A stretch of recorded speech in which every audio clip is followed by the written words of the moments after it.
Terpantas, terkini dan sahih. Bila-bila masa, di mana jua. Berita di jari. Subscribe YouTube Bulletin TV3. Buletin pagi 4 Jun, saya Syafiq Anan, tajuk utama pagi ini. Kerajaan Fas Saman tuntut RM253.6 juta dari Pusat Feedlot Nasional NFC. 40,000 penduduk 5 daerah di Terengganu bakal hadapi gangguan air pada Hari Raya. Assalamualaikum dan salam sejahtera. Kerajaan Malaysia memfailkan saman menuntut wang RM253.6 juta yang dipinjamkan kepada Pusat Feedlot Nasional NFC yang diuruskan oleh suami dan 3 anak kepada bekas Menteri Pembangunan Wanita, Keluarga dan Masyarakat Tan Sri Shahrizad Abdul Jalil. Kerajaan selaku plaintiff memfailkan saman itu di Pejabat Pendaftar Mahkamah Tinggi Sivil pada Jumaat lalu. 17 Jun ditetapkan bagi pengurusan kes. Dalam penyataan tuntutan, kerajaan selaku plaintiff tunggal menamakan Pusat Feedlot Nasional NFC sebagai defendant pertama. Manakala suami Tan Sri Shahrizad, Datuk Dr. Muhammad Salih Ismail dan 3 anaknya, Wan Shahinur Izran, Wan Shahinur Izmir dan Wan Izana Fatimah Zabidah sebagai defendant kedua hingga kelima. Selain itu, turut dinamakan defendant adalah 6 syarikat dikawal keluarga tersebut yang dinamakan keluarga Salih, iaitu National Meat and Livestock Corporation Sdn Bhd, Real Food Corporation Sdn Bhd, Meatworks Corporation Sdn Bhd, Agroscience Industry Sdn Bhd, Asian Bioscience Corporation Sdn Bhd dan Teknologi Imeshware Malaysian Sdn Bhd sebagai defendant ke-6 hingga ke-11. Dalam penyataan tuntutan itu, kerajaan menuntut daripada NFC dan keluarga Muhammad Saleh berjumlah RM253.6 juta iaitu pinjaman daripada kerajaan bersama dengan faedah 2% tahun. Kerajaan memohon pengisytiharan dari mahkamah agar keluarga Muhammad Saleh secara peribadi bertanggungjawab terhadap pembayaran balik hutang itu sejumlah RM118.04 juta yang disalahgunakan daripada pinjaman dan keuntungan rahsia timbul daripadanya, serta hak Putrajaya untuk menuntut hak harta tanah dibeli menggunakan pinjaman RM250 juta yang dipinjam oleh NFC daripada kerajaan. Kerajaan pada 6 Disember 2007 menandatangani perjanjian dengan NFC untuk memberi pinjaman RM250 juta yang sebahagiannya membiayai penubuhan dan operasi sebuah pusat feedlot nasional di Gemas Negeri Sembilan. Ia selaras dengan dasar kerajaan untuk membangun dan memajukan pengeluaran daging lembu serta produk-produk daging tersebut.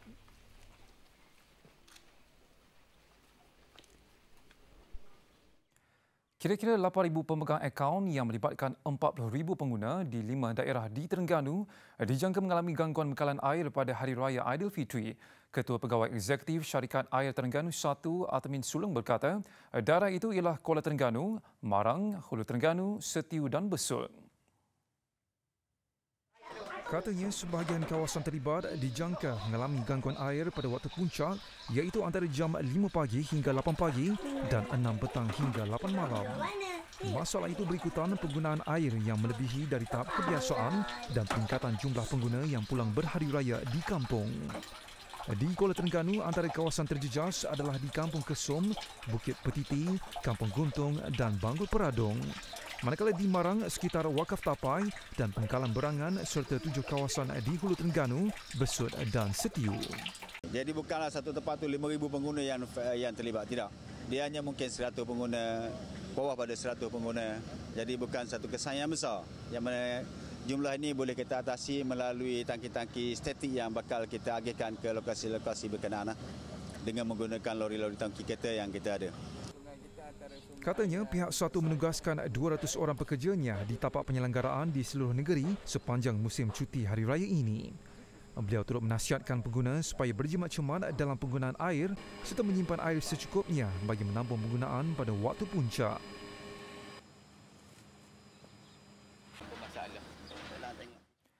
Sebanyak 365 borang maklumat balik kampung telah diterima oleh Polis Putrajaya sempena perayaan Aidilfitri setakat ini. Ketua Polis Balai Presin 7 ASP Azman Johari Rakibi berkata, jumlah maklum balas yang diterima melalui beberapa platform seperti sistem Volunteer Smartphone Patrol VSP, hotline dan penyerahan borang secara manual itu adalah cukup memberangsangkan. Menurut ASP Azman, Polis Putrajaya melalui dua balainya di Presin 7 dan 11 telah meningkatkan jumlah rondaan di kawasan kediaman penduduk sehingga 15% iaitu di antara 50 hingga 70 rondaan setiap hari berbanding tahun sebelumnya. Apabila serahan borang penduduk ataupun pengadu datang mengisi borang yang akan diberi oleh anggota kaunter aduan, dan setelah borang dilengkapkan, mereka akan kembalikan borang dan kita akan buat susunan untuk proses lawatan dan tindakan lanjut. Dan untuk makluman, setiap hari kita ada lebih kurang dalam 50 ke 70 rondaan dan pemantauan di kawasan rumah-rumah yang ditinggalkan ini. Selain rondaan oleh Balai Polis, ia turut disertai oleh unit rondaan bermotosikal URB dan unit kereta peronda MPV. Selain itu, beliau turut mengakui mengenai kurangnya kesedaran orang ramai tentang keperluan memaklumkan kepada pihak polis sebelum mereka pulang ke kampung, biarpun gesaan itu telah dibuat setiap tahun. Kesedaran orang awam terhadap program balik kampung ni agak kurang, walaupun benda ni dah lama kita buat. Nasihat pihak polis kepada orang awam supaya dapat memberi kerjasama kepada pihak polis apabila meninggalkan kediaman, maklumkan kepada pihak polis supaya kita dapat membuat rondaan dan kita dapat membuat statistik untuk menjalankan tindakan lanjut dari segi pemantauan, dari segi pencegahan jenayah dan lain-lain. Borang maklumat balik kampung boleh didapati di setiap balai polis berdekatan penduduk atau di laman web trafik Polis Diraja Malaysia PDRM di alamat yang tertera. Setiap borang yang diisi perlu diserahkan kepada balai polis berhampiran bagi memudahkan pihak polis membuat pemantauan dan rondaan. Selain itu, aplikasi VSP juga boleh digunakan atau hubungi balai polis dan pusat kawalan daerah untuk memaklumkan mengenai ketiadaan mereka di rumah. Satu jawatan kuasa akan diwujudkan di bawah Kementerian Perumahan dan Kerajaan Tempatan KPKT bagi memberi input dan nasihat kepada kementerian dalam penyediaan kemudahan asas mesra orang kurang upaya OKU untuk projek perumahan dan bangunan awam. Menterinya Zuraida Kamaluddin berkata ini kerana penyediaan kemudahan dan infrastruktur untuk golongan OKU pada masa ini masih lagi kurang. Menurut Zuraida, kemudahan dan infrastruktur untuk kegunaan golongan OKU bagi bangunan besar di peringkat pihak berkuasa tempatan PBT setakat ini adalah memuaskan. Bagaimanapun, akses golongan itu kepada bangunan-bangunan kecil perlu dipertingkap. Justru jawatan kuasa perlu dibentuk yang bertindak memberi input kepada KPKT untuk menjaga keperluan OKU dalam masa 6 bulan. Zuraida berkata KPKT juga mahu golongan OKU memainkan peranan sebagai penasihat kepada PBT mengenai keperluan OKU dalam pembangunan fizikal negara secara menyeluruh. Selain itu, katanya Kerajaan Pakatan Harapan tidak mengamalkan diskriminasi terhadap golongan OKU dengan membuka permohonan pembelian rumah dalam projek perumahan yang disediakan KPKT kepada mereka. Wanita didapati lebih cenderung untuk menghidapi penyakit buah pinggang yang kronik CKD berbanding lelaki. Mengikut kajian Institute of Health Metrics and Evaluation IHME, secara purata sebaran penyakit CKD pada wanita adalah 14% berbanding 12% pada lelaki. Laporan dialisis dan pendaftaran pemindahan organ Malaysia 2016 pula mendapati jumlah kes CKD di negara ini telah meningkat sehingga 94% bagi jumlah pesakit dialisis baru dalam tempoh 10 tahun. Pada 2016, terdapat hampir 40,000 rakyat Malaysia yang memerlukan dialisis tetap dan 90% daripadanya memerlukan rawatan hemodialisis 3 kali seminggu. Bagaimanapun, lelaki lebih ramai memerlukan rawatan dialisis manakala nisbah antara lelaki dan perempuan yang menjadi pesakit dialisis masih lagi kekal 55% lelaki berbanding 45% wanita. Ketua Jabatan dan Konsultan Kanan Nefrologi Hospital Sedang, Profesor Dr. Goh Bak Leong, ada beberapa sebab berbeza yang menjadikan jangkitan CKD lebih mudah kepada wanita. Ia termasuk ketersediaan kemudahan kesihatan untuk wanita di sesetengah negara. Penyebabnya masih lagi tidak jelas mengapa penyakit ini memberikan kesan yang berbeza antara lelaki dan wanita. Katanya ia adalah sesuatu yang dikaji secara konsisten di seluruh dunia, di kedua-dua negara maju dan negara membangun. Seorang pekerja restoran mengaku bersalah di Mahkamah Magistrate Alu Gajah atas pertuduhan menipu dan memperdayai seorang pelajar Institut Pengajian Tinggi 2 tahun lalu. Tertuduh Kau Ken Fong, 46 tahun, membuat pengakuan itu di hadapan Magistrate Zaridah Y. Abdul Jabbar. Mengikut pertuduhan pertama, tertuduh didakwa memperdayai Muhammad Hasraf Ramli, 23 tahun, untuk pembelian 4 unit TV dan 15 iPhone 6 lelongan custom yang tidak wujud. Ia mendorong mangsa memasukkan wang berjumlah RM3,050 ke akaun bank milik tertuduh. Kesalahan itu dilakukan tertuduh pada 28 Ogos 2017 di BSN Cawangan Alu Gajah. Pertuduhan kedua, dia didakwa menipu mangsa untuk memasukkan wang RM600 bagi pembelian yang sama. Perbuatan dilakukan pada 29 Ogos 2017 di lokasi yang sama. Pendakwaan kes mengikut Seksyen 420 Kanun Keseksaan. Jika sabit kesalahan, ia memperuntukkan hukuman penjara sehingga 10 tahun, sebatan dan denda. Mahkamah membenarkan dia diikat jamin RM4,000 dan 12 Jun ini untuk keputusan hukuman. Esok umat Islam akan menyambut 1 Syawal, namun sudah menjadi lumrah masih ramai yang memilih untuk berbelah pada saat-saat akhir dengan harapan untuk mendapatkan harga yang lebih murah. Dalam tinjauan di Bazar Ramadan Jalan Luaja Ibu Negara malam tadi, dianggarkan lebih 3,000 orang mengunjungi lokasi itu. Rata-rata pengunjung yang ditemui mengakui tidak mahu melepaskan peluang untuk mendapatkan harga jualan yang murah jika membeli belah di saat akhir. Saya sendiri pun untuk mengambil peluang untuk pergi bershopping di saat-saat akhir.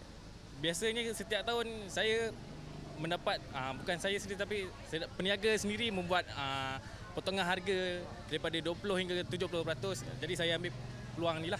Sebab selalunya kalau shopping saat akhir ni macam kita boleh, sebenarnya barang lagi murah kot sebab kita boleh lagi offer barang untuk dapat lagi murah. Biasalah ramai lah sebab dah saat akhir kan. Last minute shopping sebab pun memandangkan hari ini masih hari bekerja. Okey, besok hari cuti ramai lah dengan kawan family balik ke kampung. Lama tak main, tengok ni banyak perubahannya. Dulu kosong kan, ada tempat yang jalan depan Sogo. Tapi sesak, sini bagus ya. Tengok daripada santai-santai kan, sambil singgah nak jalan, okey kan. Boleh rehat, buka puasa tadi. Sambil shopping, dapat juga baju 2-3 helai. Sementara itu, ada peniaga masih mengeluh kerana tahun ini dirasakan kurang sambutan daripada orang ramai, tidak seperti tahun sebelumnya. Jadi dari segi jualan juga, bagi saya, kami alhamdulillah ada jualan, tidak sangat mengecewakan, tapi tidaklah seperti tahun-tahun yang sudah, yang mana pelanggan suka, peniaga suka, maksudnya jualan tu meriah lah, tidak seperti ini. Justru peniaga katanya meminta supaya Dewan Bandaraya Kuala Lumpur DBKL untuk membuat penilaian semula lokasi dan kemudahan untuk keselesaan masa akan datang. Bazar Ramadan Jalan Raja ini diwujudkan selepas Bazar Ramadan Jalan Tunku Abdul Rahman ditutup bagi keselesaan pengunjung dan peniaga. Besar impaknya. Laris selepas hasilnya. Pantas menampilkan prosiding ini secara keuangan maya. Berita di jari. Subscribe YouTube Bulletin TV3. Bertemu kembali. Kita ke laporan antarabangsa. 2 jet pejuang dari Angkatan Udara Republik Singapura (RSAF) dikerah mengiringi satu penerbangan syarikat Scoot Airlines yang melepas dari Filipina selepas kru penerbangan mendakwa menerima ancaman bom ketika di udara. Menteri Pertahanan Singapura Ng Eng Hen dalam satu kenyataan di laman Facebook mengesahkan perkara itu. Pesawat terbabit selamat mendarat di lapangan terbang Changi pada jam 4.50 petang waktu tempatan. Menurut Ng lagi, insiden itu kemudian disahkan sebagai ancaman bom palsu. Susulan itu, polis Singapura menjalankan soal siasat ke atas seorang remaja berusia 13 tahun yang dikatakan membuat ancaman itu.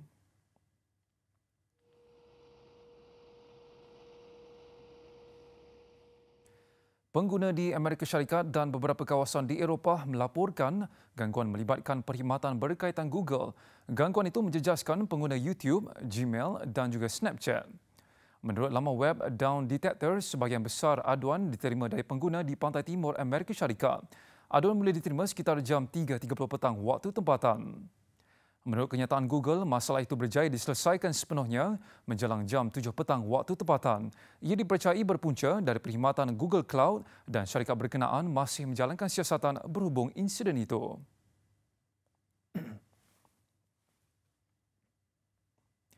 Boris Johnson, pemimpin disebut-sebut untuk menggantikan Perdana Menteri Britain Theresa May, melancarkan kempen digital untuk menjadi pemimpin Parti Konservatif. Video itu dilancarkan sempena kunjungan Presiden Amerika Syarikat ke negara itu.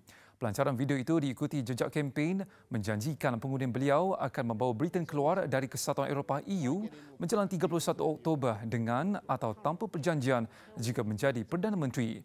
Bekas setiausaha luar Britain itu popular dalam kalangan anggota akar umbi Tory, namun mereka boleh mengundi sebaik ahli parlimen parti menapis senarai calon kepada hanya 2 orang.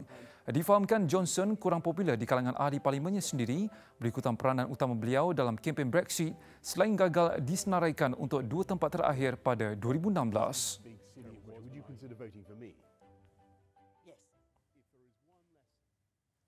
Hampir 1 juta wanita warga negara India bakal menikmati pengangkutan awam percuma sebagai sebahagian usaha menjadikan ibu negara itu New Delhi sebagai lebih selamat. Ketua Menteri Delhi Arvind Kejriwal berkata, kos yang mendalam belanja $115 juta Amerika setahun itu dipercayai akan memulihkan keselamatan selain mengurangkan pencemaran lalu lintas. Langkah itu akan dilaksanakan dalam tempoh 2 hingga 3 bulan lagi untuk kira-kira 850,000 wanita. Kerajaan serantau juga mempertimbangkan untuk memasang 150,000 kamera litar tertutup CCTV di seluruh Delhi ini tahun ini.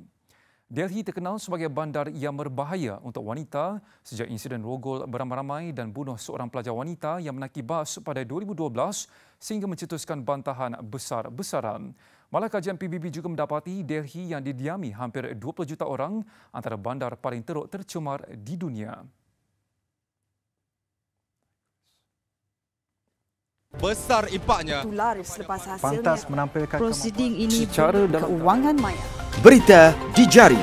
Subscribe YouTube Bulletin TV3. Masih di Bulletin Pagi, kita terus saja ke laporan sukan. Jika sebelum ini pada 2017, skuad hoki lelaki terpaksa berkelana ke Eropah bagi menyertai kejohanan Liga Hoki Dunia Pusingan 3 di London ketika sambutan Aidilfitri, tahun ini, giliran pasukan wanita kebangsaan pula terpaksa melupakan seketika sambutan Hari Raya bersama keluarga. Skuad Malaysian Tigers yang sedang mengadakan siri jelajah Eropah ketika ini akan memulakan kempen hoki FIH siri akhir di Banbridge, Ireland menentang pasukan tuan rumah Sabtu nanti. Memulakan kempen jelajah Eropah sejak 24 Mei lalu, nyata perkembangan positif dipamerkan skuad kendala Muhammad Damarash Abdullah ini menjelang saingan hoki FIH siri akhir di Banbridge, Ireland nanti. Sepanjang aksi perlawanan ujian 3 penjuru, Malaysia tewas 2 kali kepada Sepanyol namun berjaya mengikat pasukan ranking ke-17 dunia Itali sebelum melakar kemenangan 2-0 ke atas pasukan sama untuk menamatkan misi di Rome dengan keputusan positif. Selepas ini, skuad negara akan ke Scotland bagi mengadakan 2 lagi perlawanan persahabatan menentang pilihan Uddingston diikuti aksi persahabatan menentang skuad bawah 23 tahun Ireland sebaik menjejakkan kaki di Banbridge nanti. Kempen hoki FIH siri akhir nanti, Malaysia berada dalam kumpulan A bersama tuan rumah Ireland selain Republik Czech dan pasukan jiran setempat Singapura. Dengan Malaysia berada di kedudukan ketiga dari segi ranking di belakang Ireland ke-8 dunia dan Republik Czech ke-19 dunia, aksi positif di Rome pasti menambahkan lagi keyakinan skuad negara untuk menyelah tidak mustahil untuk mara lebih jauh. Dan jika segalanya mengikut perancangan, Malaysian Tigers turut berpeluang untuk mencuri salah satu slot untuk kepusingan kelayakan Sukan Olimpik 2020. Selepas 2 kekalahan kepada Korea pada kempen kejuaraan Rugby Asia ARC Division Premier bulan lalu, misi skuad rugby kebangsaan tetap sama menjelang 2 lagi perlawanan penting menentang Hong Kong. Walaupun sedar dengan kemampuan yang dimiliki lawan yang merupakan pasukan ranking ke-25 dunia, sasaran skuad Bunga Raya semestinya mahu memperbaiki keputusan yang telah dicatat pada edisi 2018. Memang tidak dinafikan masih banyak yang perlu dilakukan Rugby Malaysia MR sekiranya mahu menyaingi kuasa besar Rugby Asia terutamanya. 2 kekalahan yang dialami pada kempen ARC tahun ini, tewas 52-14 di Incheon sebelum tunduk 38-16 di Bukit Jalil menentang Korea, memang kemampuan skuad masih agak jauh jika dibandingkan dengan Hong Kong yang merupakan pasukan ranking ke-25 dunia. Tahun lalu skuad Bunga Raya berdepan detik sukar ketika menentang Hong Kong apabila dibenam lawan 67-8 di laman sendiri sebelum dibelasah 91-10 ketika bertandang ke tempat lawan. Bermakna sekiranya Malaysia berjaya mengurangkan defisit jaringan Hong Kong, ia tetap boleh dilabel sebagai satu keputusan dan perkembangan positif. Hanya bercuti sempena sambutan Aidilfitri sehingga 7 Jun, latihan skuad negara kembali bersambung Sabtu nanti dan akan berdepan Hong Kong di tempat lawan pada 15 Jun sebelum aksi timbal balik di Bukit Jalil pada 22 Jun. Kejayaan menewaskan Nepal 2-0 pada aksi persahabatan Ahad lalu bukan bermakna skuad kebangsaan boleh berasa selesa menjelang pusingan kelayakan Piala Dunia 2022 dan Piala Asia 2023 menentang Timor Leste Jumaat nanti. Namun dengan kedua-dua perlawanan dijadualkan berlangsung di Stadium Nasional Bukit Jalil, kelebihan beraksi di laman sendiri seharusnya dimanfaat sebaiknya untuk mencipta kemenangan. Dan Malaysia belum meneruskan momentum kemenangan yang dilakar ketika menentang Nepal supaya keputusan positif dapat diraih dalam kedua-dua perlawanan menentang Timor Leste. Menerusi persembahan yang disajikan anak buah Tan Cheng Ho Ahad lalu, memang jelas permainan menyerang ditampilkan barisan pemain kebangsaan untuk mencari gol. Walaupun hanya berjaya mencipta jaringan pembukaan menerusi sepakan penalti Safawi Rashid pada awal babak kedua sebelum Syarul Saad melengkapkan keputusan 2-0 berbaki 8 minit permainan, strategi yang diguna pakai Cheng Ho tidak dinafikan banyak memberi kelebihan kepada skuad negara. Hanya diberikan cuti selama 3 hari, skuad negara akan kembali menyambung sesi latihan pada hari raya pertama dengan hanya tempoh 2 hari dimiliki Cheng Ho sebelum perlawanan pertama menentang Timor Leste Jumaat nanti. Walaupun Timor Leste berada agak jauh di belakang jika ranking dunia dibuat perbandingan dengan lawan di kedudukan ke-195 dunia, segalanya boleh berlaku dan Malaysia perlu kekal fokus dengan misi awal melepasi pusingan pertama kelayakan. Pertemuan Malaysia-Timor Leste dijadualkan berlangsung Jumaat nanti sebelum aksi timbal balik di gelanggang sama Stadium Nasional Bukit Jalil 4 hari berselang.